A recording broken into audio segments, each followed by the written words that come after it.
Europe 1, 11h30, la table des bons vivants, Laurent Mariotte. Et le voilà l'indicatif. Très heureux de vous retrouver, chers amis. Nous sommes ensemble jusqu'à 12h30 sur Europe 1 pour bien manger et comprendre ce que nous mangeons. Une récente enquête indique que la moitié des produits frais sont consommés par les plus de 60 ans. Vous avez peut-être lu ça. Trop cher, la viande, le poisson, les fruits et légumes, ou est-ce juste la flemme de cuisiner ? On vous donne la parole dans un instant en direct et bien entendu nos recettes et conseils pour mieux manger sans se ruiner. Le Roquefort à 100 ans, on va souffler les bougies et puis Philippe Candeloro nous rejoint pour le plat du jour. Voici mes bons vivants. Ces livres font la part belle aux recettes anti-gaspi et malines. Notre cuisinière lyonnaise est des nôtres. Elle a bravé la campagne enneigée. C'est Sonia Esgulian. Bonjour Sonia. Bonjour Laurent et bonjour à tous. Vous arrivez tout droit du TGV, hein ? Ah oui, et puis là j'ai traversé le Morvan complètement blanc de neige. Sous la neige. Il revient d'un voyage en Argentine, terre carnivore et viticole. Il va nous raconter ses découvertes. Vous le lisez dans la revue du vin de France. C'est Olivier Pouls. Bonjour Olivier. Bonjour Laurent, bonjour Sonia Olivier. Et bonjour tout le monde évidemment. Ce petit teint allé, c'est l'Argentine. Ouais, alors. c'est pas mal hein. Vénard.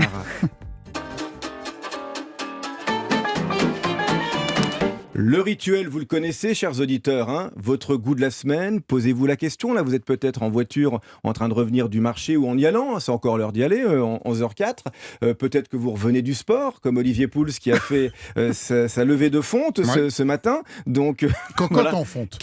Cocotte, et voilà, il lève des cocottes en fonte. Quel est votre goût de la semaine ? Je vous pose la question, Sonia. Je vous emmène en Saône-et-Loire chez un copain qui s'appelle Sébastien Chambru, qui a ouvert un bistrot à côté de son restaurant étoilé qui s'appelle L'Eau des Vignes. Et en fait, ce bistrot, il est formidable. Il y a une belle broche, il y a tout ce qu'on attend dans un bistrot en Bourgogne. Enfin, en Saône-et-Loire, attention, hein, je dis bien les choses. Les escargots persillés, l'œuf maillot, des belles broches, je vous le disais, avec le poulet rôti et les frites. Et notamment, ce que je voulais citer, une belle carte de pâté en croûte. Alors en fait, pâté en croûte de volaille, pâté en croûte avec du poulpe. Et en dessert, il fallait le signaler, il y a un super pâté en croûte qui est en fait un flan avec une gelée caramélisée. C'est formidable. Je vous invite à découvrir l'Eau des Vignes, le bistrot. C'est à Fuissé. Ah ben voilà, on aime les bonnes adresses et on vous les met sur europe1.fr, bien entendu. Olivier, votre goût de la semaine, alors argentin ? Un goût argentin, vous savez, en Argentine, il y a la religion du football, mais il y a aussi la religion de l'assado. L'assado, c'est le traditionnel barbecue. Le week-end, normalement, on se retrouve entre copains autour des braises. C'est un barbecue un peu particulier, c'est un très grand barbecue. On dit d'ailleurs là-bas qu'on achète le barbecue avant d'acheter la maison. C'est presque plus important. Donc la technique, c'est assez simple, c'est que vous avez deux parties au barbecue. Une partie dans laquelle vous faites le feu et vous récupérez les braises. Et ensuite, ces braises, vous les posez de l'autre côté, où il y a la grille, une fois qu'elles sont descendantes, comme on dit. Donc c'est un barbecue et une cuisson qui ne sont jamais agressifs. Et ça fait des cuissons très intéressantes. Bien sûr. Avec des goûts un peu fumés, bien sûr. En France, on est impatient tout le temps quand on fait un barbecue. Et on crame. Et on crame, on n'attend pas que les braises soient mourantes, descendantes, comme vous dites. Et donc, on laisse se cuire tranquillement cette viande. Alors, plein de sortes de viandes différentes. On on en laisse un peu sur le côté pour des pièces qui doivent fondre un petit peu, qui doivent caraméliser gentiment. Et puis, on en saisit d'autres. Et puis, il y a le bœuf. Évidemment, à l'Argentine, c'est le bœuf. Et c'est un bœuf qui est assez différent de celui qu'on mange chez nous. D'abord parce que c'est un bœuf qui est très peu gras en réalité, et donc qui n'est pas maturé. Et c'est vrai qu'aujourd'hui, la tendance chez nous, c'est avoir un bœuf persillé et maturé avec du goût.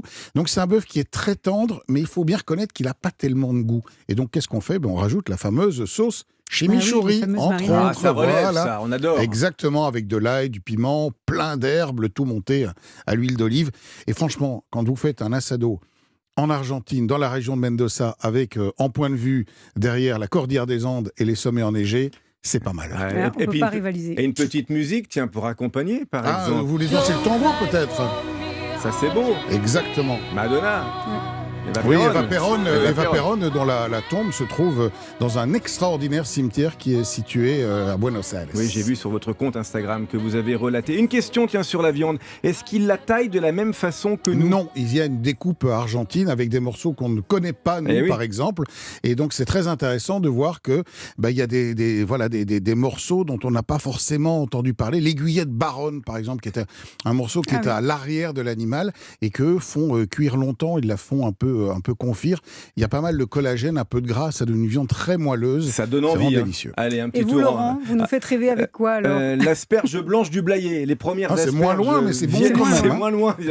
C'est l'empreinte carbone est moins compliquée. L'asperge blanche du Blayais, j'étais en tournage pour mes émissions de TF1 Oui. toute la semaine jusqu'à hier soir. Vous en savez quelque chose parce que vous êtes venu faire une émission avec moi aussi. Oui, le plaisir de cuisiner ensemble. On verra ça bientôt sur TF1 et j'ai reçu les premières asperges blanches du Blayais et je les ai cuites à la vigneronne. J'avais jamais fait ça de ma vie. C'est une recette que j'ai chopée dans le coin là-bas avec un petit déglaçage, avec du vin blanc, un Sauvignon, un Côte de Blaye par exemple, et puis des échalotes. Et c'est vraiment délicieux. J'avais commencé par faire rôtir mes asperges. Elles arrivent, les prix sont un petit peu élevés pour l'instant. Elles vont baisser. Vous connaissez le truc avec les asperges. Plus elles débarquent, plus il y a de volume, plus les prix Ça a commencé vont à baisser. J'ai vu ce matin au marché, ça a commencé à baisser.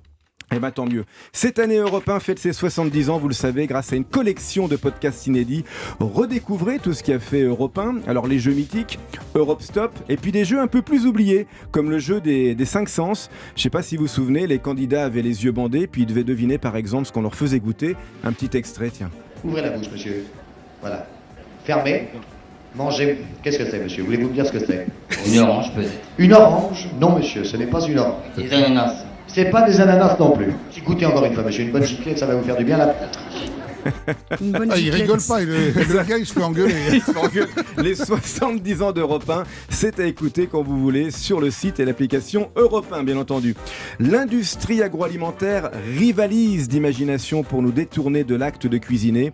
Et pourtant, la cuisine, c'est la meilleure façon de faire des économies et de se faire du bien. On revient dans un instant avec vos témoignages et plein de recettes faciles pour cuisiner ce week-end et cette semaine. Hein, stop à cette cuisine bashing là où on nous fait croire qu'on va tous se nourrir de plats préparés.